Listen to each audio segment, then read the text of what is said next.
And makerspaces are becoming more and more common among libraries these days, even right here in Lee County. Here to tell us why they are great resources and to also talk about some of the common misconceptions surrounding them is Amy Jane McWilliam. Good morning, Miss Amy. Good morning. Thanks for having me back. You're welcome. So tell me, what are makerspaces? Well, makerspaces really are a direct result of the DIY movement that took a stronghold a few years back and has been pushing forward with Pinterest and YouTube.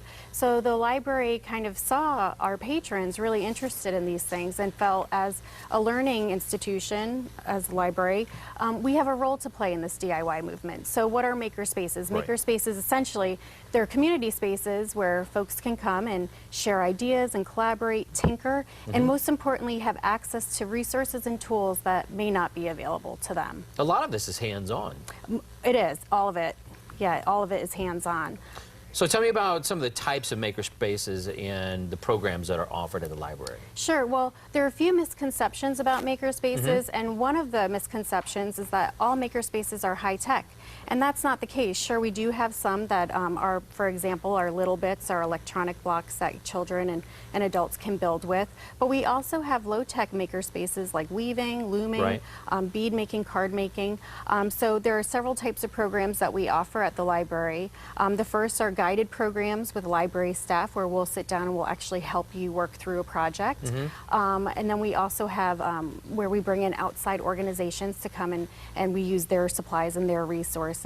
And then what's really growing in our libraries right now are these individual specialized makerspaces that are set aside in the library, and you can come anytime the library is open, and it's self-guided. You work on your own time, your own pace, and your own interests. So if you're curious and you like it, you keep working on it. If you're not and say this isn't for me, you can walk away and no harm, no foul.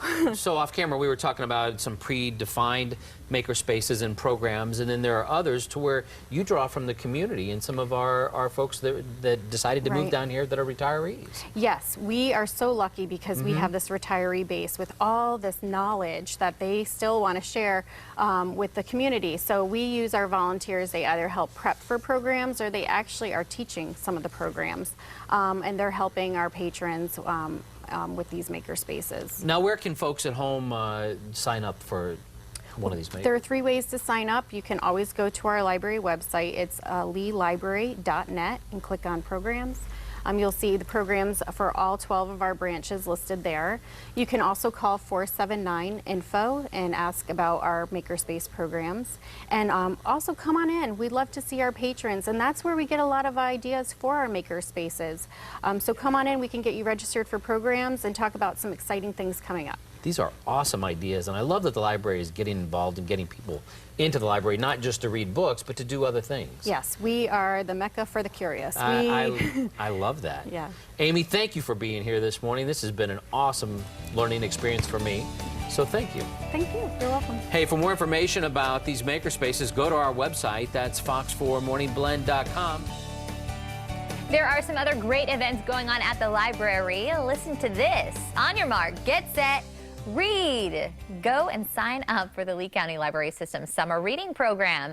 They've got different age groups for the youngsters. The ages range from 0 to 5 grades, kindergarten all the way through high school. The camps take place from June 6th to July 30th.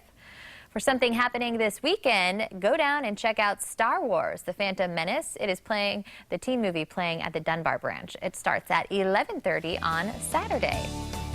And now we are just a few hours away from some of the most drama-filled TV coming up.